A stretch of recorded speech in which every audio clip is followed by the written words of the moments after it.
We want to look at the impacts of the coronavirus and how it's impacting education. And hopefully we have a lot of parents listening in. I know we have a lot of school board members from around the county that are certainly listening in and have given us some great questions beforehand.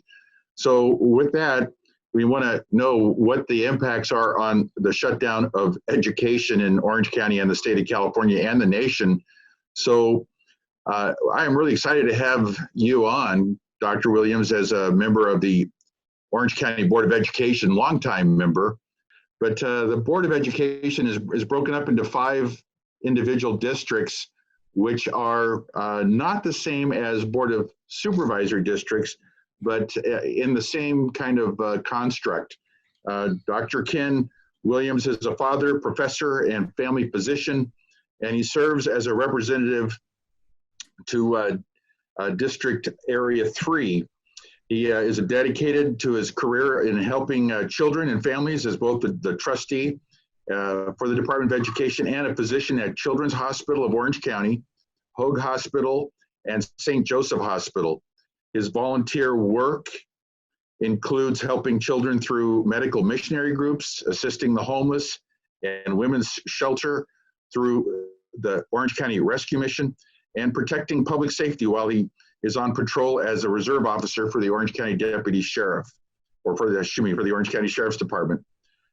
He's an Orange native. In fact, he went to high school at Estancia High School, which is in Costa Mesa in my district. And after high school, he went to UCI, where he got his BA, also in my district. And then he culminated his education with a medical degree from Western University of Health Sciences in Pomona. He completed his postgraduate surgical and medical residency training at Pacific Hospital in Long Beach. Professionally, he is a board-certified primary care physician and an adjunct clinical professor of family medicine, teaching young medical students and residents.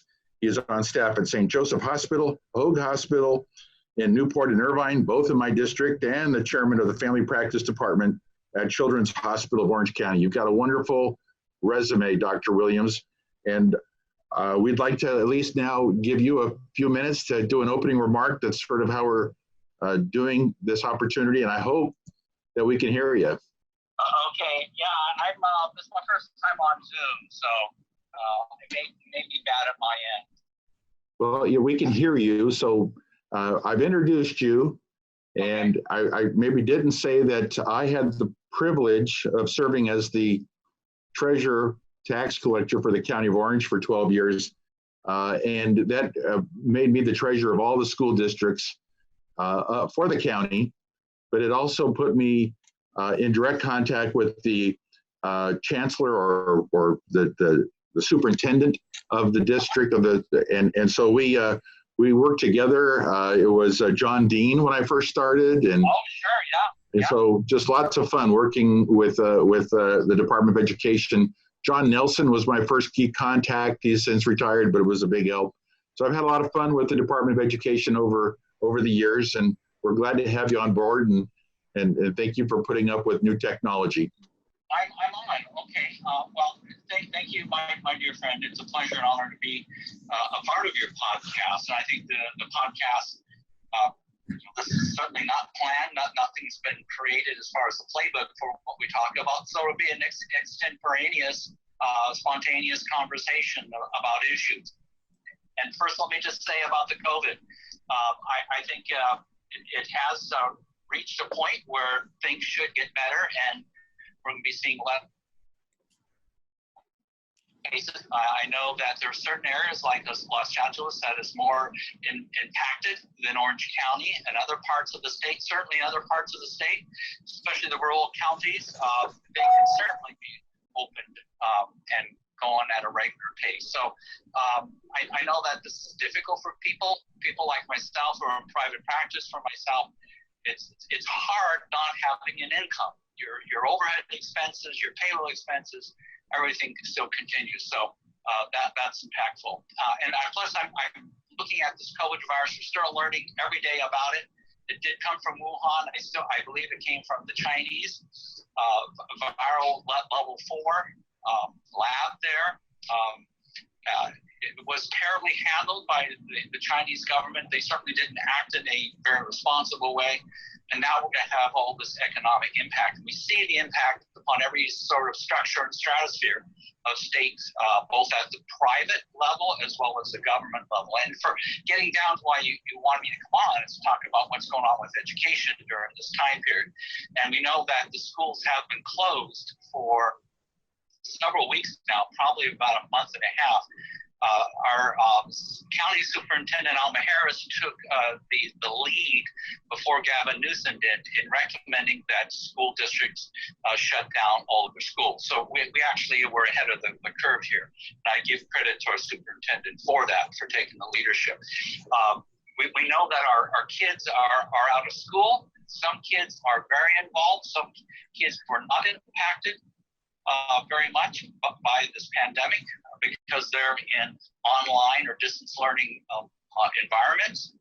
We have some of our great charter schools, which made that transition very, very easily. And of course, some of our brick and mortar schools, the traditional structure, those kids and families are all struggling because moms and dads have to stay home and watch them instead of going to school. So we're all suffering. Teachers are working hard out there. I know a couple of teachers, I talked with them, they're making the transition to online learning. It's the first time for them. Again, we are in unprecedented times. These are uncharted waters. There's no book that we can refer to as an emergency backup plan. You know, we have earthquake plans, we have fire plans, we have plans for all other states of emergency, but we didn't have a pandemic plan. We've been talking about pandemics, and we can go through all of the different epidemics we've had in the past couple decades, but we certainly were not prepared for this. So when schools closed down, and when society closed down, free enterprise closed down, and it was a very hard economic and emotional impact. The big question now is, when will our civil liberties back to us, and when will our schools open up? There was talk by the governor yesterday of opening up July 1st and opening up in certain stages. We know that for the last semester or last trimester from spring break on, a lot of those kids maybe could have transitioned to a online format to complete the semester, and some of them did. Some were unable to do such. The colleges, the state colleges are transitioning to teleconference like we're doing here. Some more and better than others. I know I talked with my colleague Lisa Sparks, who's on the Chapman University staff, and she said that there was no loss of instruction at all during this COVID pandemic crisis. And yet I know through some of the other colleges, they weren't prepared and didn't have the organization. So it's hit us in many different ways, and life will never be the same, John. We're going to see our lives changed, how we do things, the simple things, the simple courtesies, wearing masks more often, because the question is, when do you really get rid of this virus? It's now amongst us. I totally agree with Dr. Fauci that this is going to forever change. We're going to have this endemically. We know that there are certain patients who are asymptomatic, and yet they still have this virus, and the manifestations of any clinical disease are minimal for them. And yet at the other end of the spectrum, we have patients and individuals, usually elderly patients, and those individuals with multi-system organ problems, they're the ones that have the greatest difficulty to go onto a ventilator. And once you get to a ventilator, if you look at the statistics, it's like 90% of the time the patients expire. They don't come off a ventilator. So yeah, we're going to do things differently going forward here in schools, and there is no contingency plan that was out there. It's all being created at this moment. And will schools open July? That's a big question mark. So you went to medical school. You're telling me that we did not teach you about pandemics? Or did you know about it but never anticipated one? So when we had the SARS back in 2002, almost 20 years ago. That was the coronavirus came out of China. And it was there's like 8 different strains of this coronavirus, and they're all defined by genetic sequences that define each one equally, and some are more virulent than others. So you learn that as part of your basic science in medical school, and of course pandemics. We've known about these things. We had the big one, the Spanish flu, in 1918, 1919. Those years where a significant portion of the population expired from that. So we've known about these, but we weren't prepared. And even at the local hospitals, we weren't prepared. Everyone went into a panic mode. I'm on staff at St. Joe's and Hoag Hospital and Children's Hospital. And we were caught with our pants down. We didn't have any of the protective equipment, all the gowns. We have frontline people who are in the trenches being exposed to this virus. That's why we're seeing a lot of physicians and nurses and other technicians that work in these front lines. They were impacted and infected. We just weren't ready for this. And you look at like New York, where the largest amount of cases are, they certainly were not prepared. So I did a little research on the Spanish flu, or influenza, back in 1918, and in St. Louis, they closed the schools, it says, a day in advance of the epidemic spiking. And you might be able to explain what that means, but then they closed the schools for 143 days. But Pittsburgh, they closed 7 days after the peak and only for 53 days. But the death rate in St. Louis was a third of that in Pittsburgh. So is influenza more deadly for younger people? We keep hearing about COVID-19 being very dangerous for those 65 and older, but I would think maybe influenza is a little different. Is that correct? By again genetic sequences, and that is certainly a very potent virus that we get on a regular basis. The difference between that and the coronavirus is that we have a vaccine, and by the way, the vaccine is based upon the previous year's anticipation of what the actual viral strain of influenza will be. So even though we have a vaccine, it may not be the proper vaccine for the particular genetic sequence of the influenza vaccine. So, and certainly for the coronavirus, we're not going to have anything for at least 6 months, I predict. Maybe by the end of the year, that would be a miracle if it would happen. But we don't have any protection for our society and our people.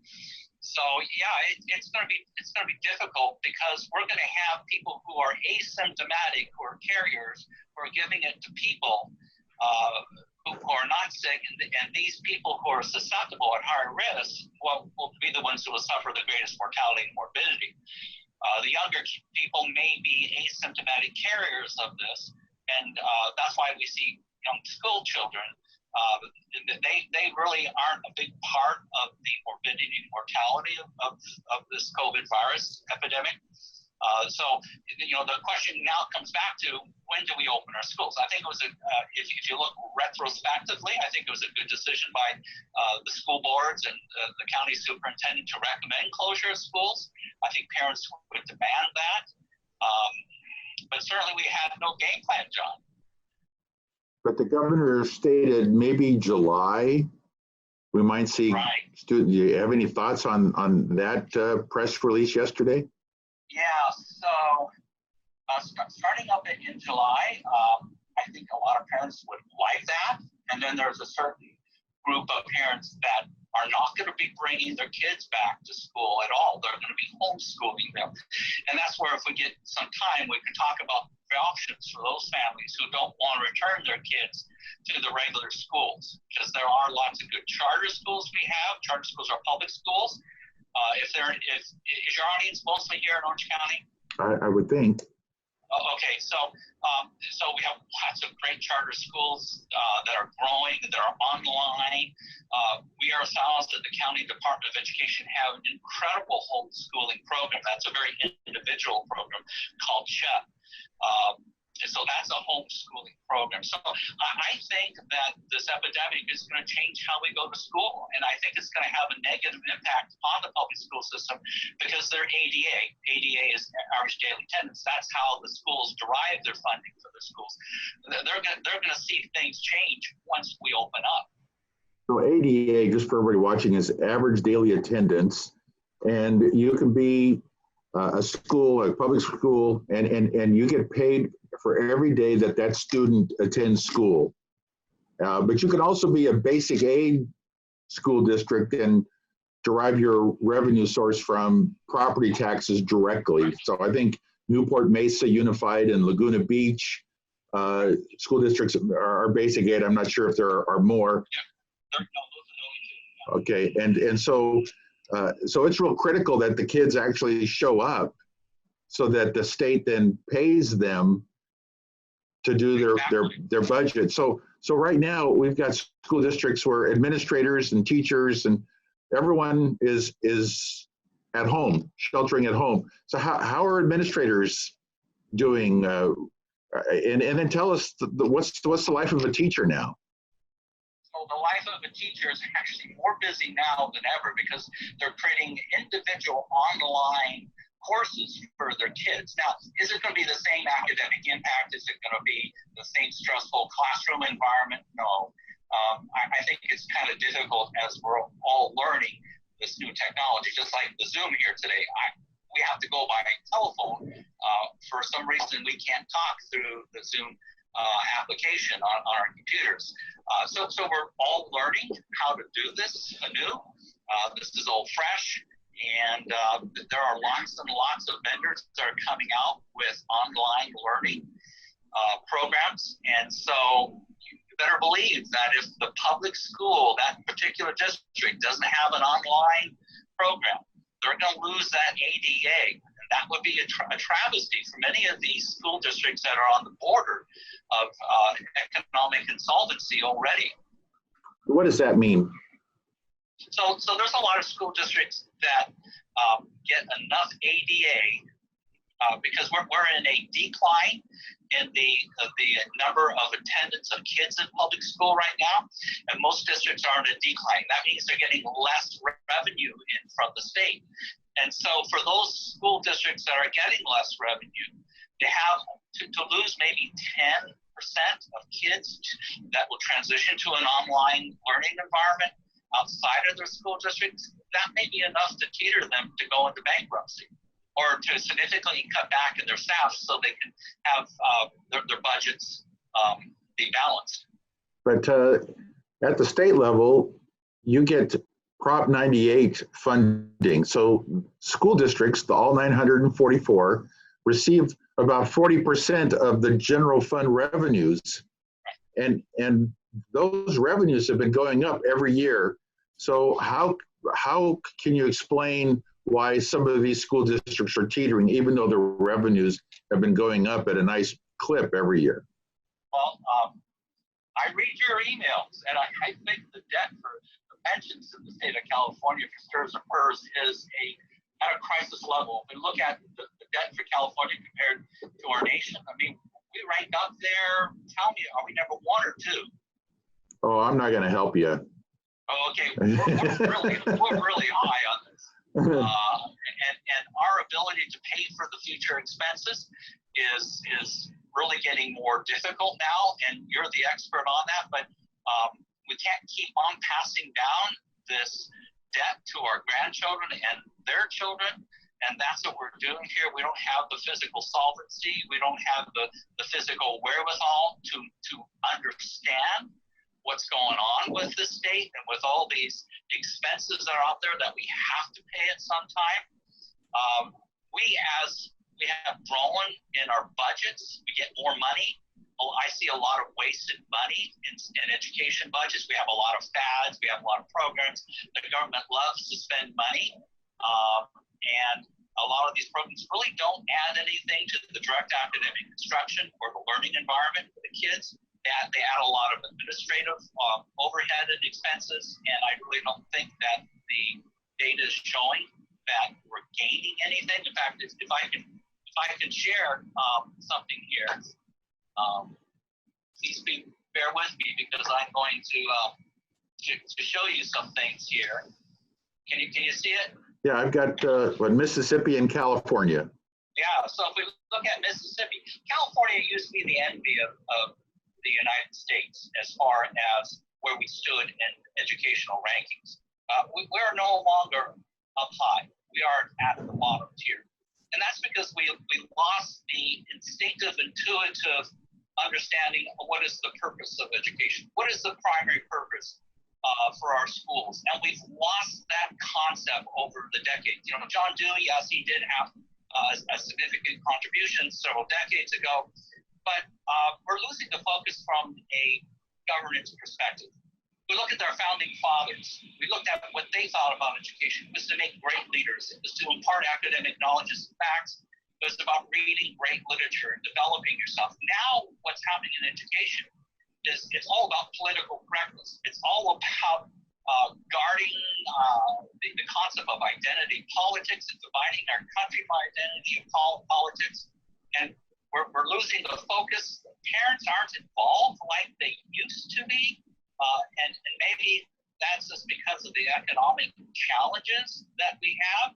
Now you have to have two parents are working outside the home to make a living, to make ends meet here. So we're really struggling here in America. Let me share with you another one here. You know, we're in a math crisis here. So if you look at our country and our state, we have kids who are what I term the high risk kids.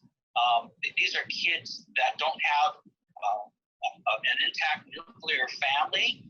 And we look at what's happening here is that only 20% of African American students are meeting or exceeding state math standards. So the Latino kids, 28%. We look at the low income kids, they're 27.4%, and the students with disabilities, only about 12.6 of these kids are meeting the math standards. So we're seeing some great challenges here. You know, I can talk about Common Core.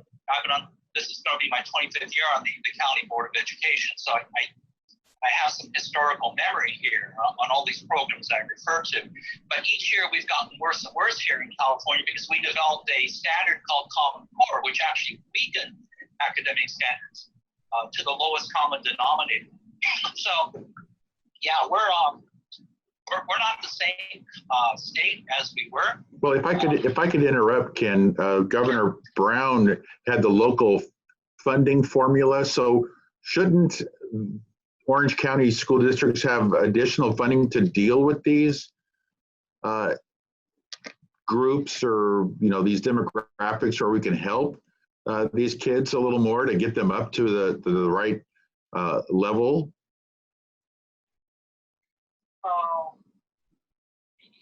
We did have the LCFF, which is the local control funding formula that came out a few years ago, and that maybe helped a little bit.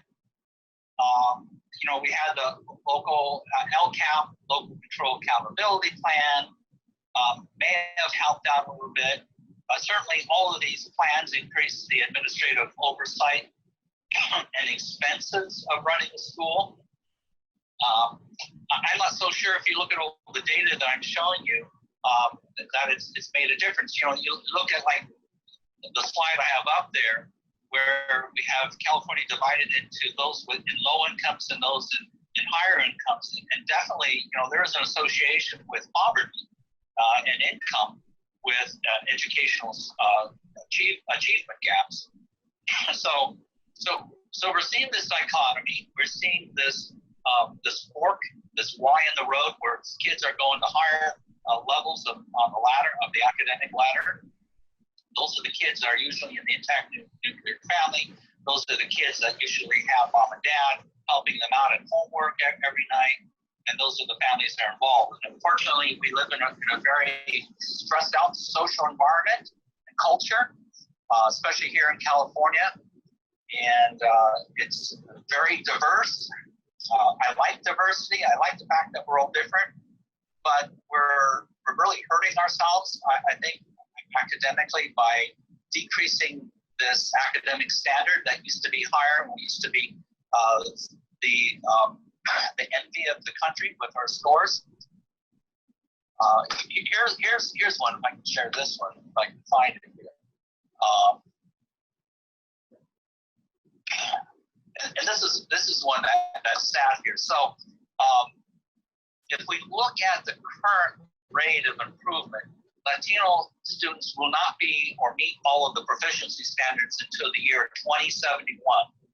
And it's even worse for the African American students. They will not be proficient until 2118. And the source of this is the Education Trust. So interesting information on this crisis and how it's going to impact schools, both the private and public schools going forward. I would, we didn't talk about private schools or parochial schools. I assume that some parents won't want to put their kids back in those schools either. Maybe they'll want to drop out of the working environment and drop out of the workforce and stay home. And so maybe one parent will stay home and educate the kids. Well, I think maybe you'll see a lot of systemic changes, Doctor, with, say, real estate. Maybe you don't need commercial real estate anymore. Maybe you don't need to be a lawyer with your own office. So maybe commercial real estate starts to suffer, or maybe you don't need to fly to New York to do a business meeting. You can just do it on Zoom. So I wonder, I'm not a futurologist, but you kind of wonder what is going to happen in a lot of industries based on what we're experiencing right now. Restaurants could, what's going to happen to our restaurant industry since it's basically been decimated. So there's a lot to consider on what can happen. So obviously that is also going to be impacting the educational industry as well. Oh, absolutely. I would hate to see any teacher laid off, but I think that may happen. I don't know if you out there in Sacramento are thinking about these things, but again, schools get 40% of the state budget. We're going to see quite a significant negative untoward impact on public schools here, as well as private schools. Well, what usually happens in a recession, Ken, is that teachers are laid off, but they happen to be the new teachers because they were the last ones in and they're the first ones out. And for quite some time, the last 5 years, the state has had a real difficult time even recruiting teachers. But why would someone want to go into the teaching profession and then take the extra year of education to get their certification only to be the first one laid off? Exactly. That's a great point. So I've got some questions from our audience, and getting back to the coronavirus and just the science of it all. Peggy asks, what scientific supported steps do we need to follow in order to keep our students and staff safe? That's a good question. I don't think there's an answer. You get 10 different epidemiologists, 10 different public health care people in the same room, and you're going to get a different opinion. I really don't know the answer to that. Certainly I'm not an epidemiologist and I'm not in public health. I am a primary care physician, but I can tell you that this is going to turn into an ongoing seasonal type of flu in and of itself. And so it's going to come back. It's going to impact us. I think as the weather warms up, my biggest fear is that we especially in Los Angeles, where everything is closed down. Everybody from Los Angeles is coming down to Orange County to our beaches now. And those Angelinos are the ones that are the asymptomatic carriers. So you always have to worry about the population here in Orange County, where we have a low incidence rate going up. So yeah, we're gonna have to be wearing masks. We're gonna have to do social distancing. If you look at Sweden opened up their country, and they've been extremely criticized by their European counterparts there. They opened up and are doing quite well now. We look at other states that certainly they have lower COVID infection rates. Florida is opened up now. Texas is opening up. And so I don't think the governors of New York and New Jersey and California are going to open up anytime soon. Yeah, unless you heard something different up there. Is Newsom thinking of what date? Well, he mentioned July, but we have medical professionals that are advising him, and he's looking at some kind of model with some kind of algorithms that, at the onset, he thought half of us were going to get COVID-19, right? So obviously you have to modify your algorithms as you move forward with your modeling. So it's really interesting to see, but when you have all these discussions, you have two thoughts that I'd like to bring up. One is the Hippocratic Oath. The doctors would say, we better be safe. And then you've got business community that's saying, hey, look, we support you, state of California, and school districts and cities through our business activities, through our sales tax generation, through our income tax generation. And if you don't let us work and sell and trade, you're not going to have a tax revenue. So there's this awkward balance. And so that would be one. And then the other is the issue of, well, we know how many people have contracted it. We know how many people have died, but what about testing? And all that information, how many have been tested, how many have recovered, how many, so it gets to be real interesting when we discuss the coronavirus. So will students be tested when they go back to school? Will it be once a week? Will it be once a month? Will it be, have a little, find out what your temperature is when you walk into the classroom? What's it going to look like? Yes. So I believe as a physician, talk about the Hippocratic Oath, I think our entire population needs to be screened. Is it going to happen? No. We're not going to be able to screen for the antibodies to whether you have active COVID or whether you've had a past infection. Actually, as a primary care office, I can't get the appropriate tests to start testing patients. LabCorp and Quest, which are involved at a very national level, they're holding off and giving those test kits to hospitals and the frontline trenches where they need to do that. So a primary care physician like myself is unable to be testing for this. I certainly would like to do that. We have a lot of patients who are mildly symptomatic that don't meet the criteria for emergency room visit or hospitalization, but yet they still remain symptomatic. And because of the crisis that we're in, everyone wants to know, is it COVID? And I think that's a reasonable expectation. I think we're going to have to test everyone. It's going to be hard. Are we going to be able to do it for all school children? No. So maybe the thermometer, maybe that temperature gauge that you put the light to the kid's forehead or the person's forehead, you get a temperature. But then, you can have the measles. You can have just a common coronavirus.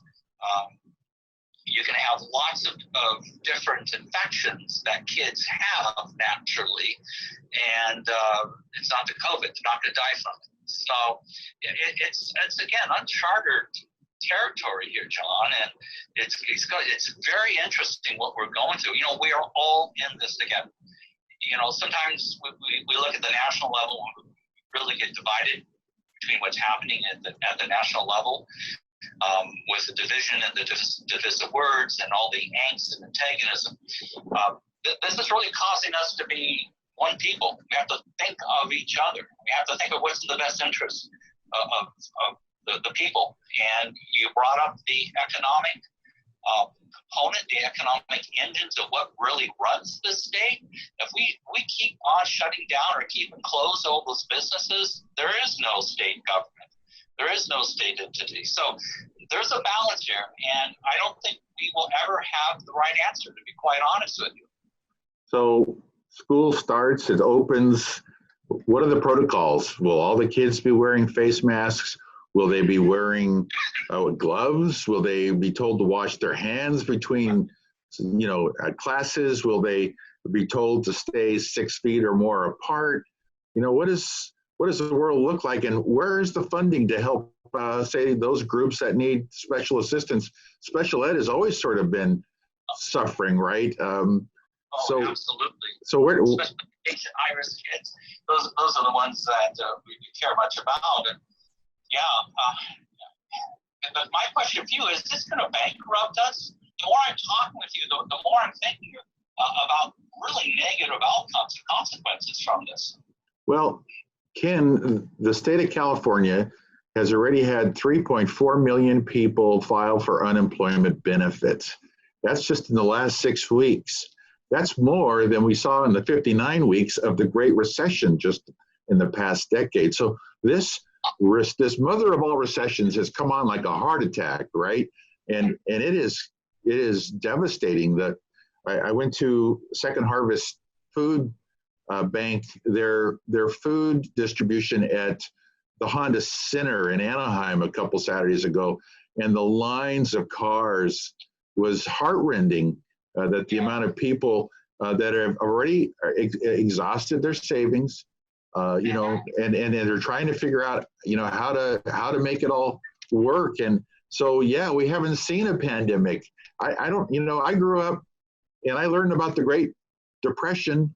I learned about World War II, and I learned about, you know, some of these big climactic moments, but I didn't have any relatives telling me, oh, that Spanish flu is really something, you know, so that was just not part of, you know, the folklore, I guess, that gets passed from generation to generation. So here we are dealing with something that is now very unique, but it is taking our economy and just, you know, like a bear market, it just kind of just, you know, pouncing us on the neck. And yes, there will be bankruptcies, and, you know, because the federal government can't keep printing money, and it can't keep borrowing from China, for goodness sake, and then expect 90% of our pharmaceuticals to be made in China. And you're starting to see some dynamics here that are very disconcerting. So yeah, we are all in this together, but, you know, we may all share some awkward fate that we never should have, based on maybe being greedy or lacking foresight. I mean, George Bush put together a pandemic plan.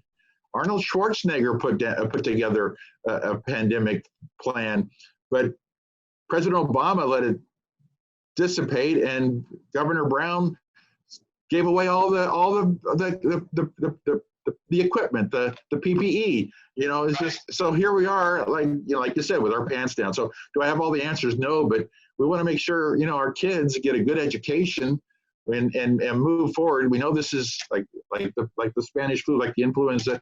It's for a brief period of time. We don't know if it's months or a year and a half, but it is a period of time. We got to get through it, and then how do we best adjust and get everybody educated and get them back on track, so then they can and go to college and enjoy a career and raise kids and do everything that we've enjoyed. Yeah, definitely. This culture, how we do things, the business of everyday life is going to be changing. You know, you asked me a question.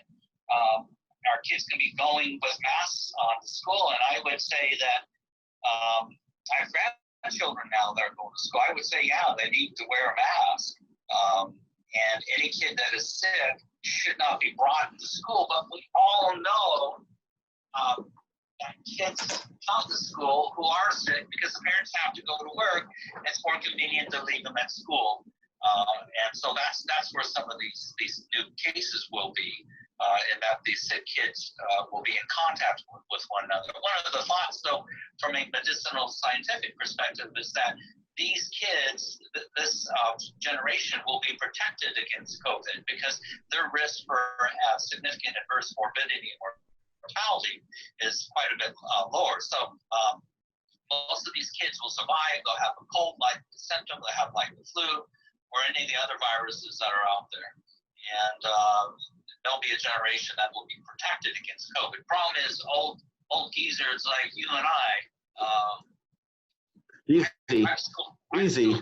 I like to think myself as 30 years of age, but I'm not. I'm 61. I hate to say that. So my age in and of itself puts me at greater risk. But I want to get back to life where I can start seeing patients. I want to go to the movies. I want to go out to eat. Yes, I'll social distance myself. And yes, I think we're all going to be wearing these masks. But we need to open up the economic engines of California and get us back on track here.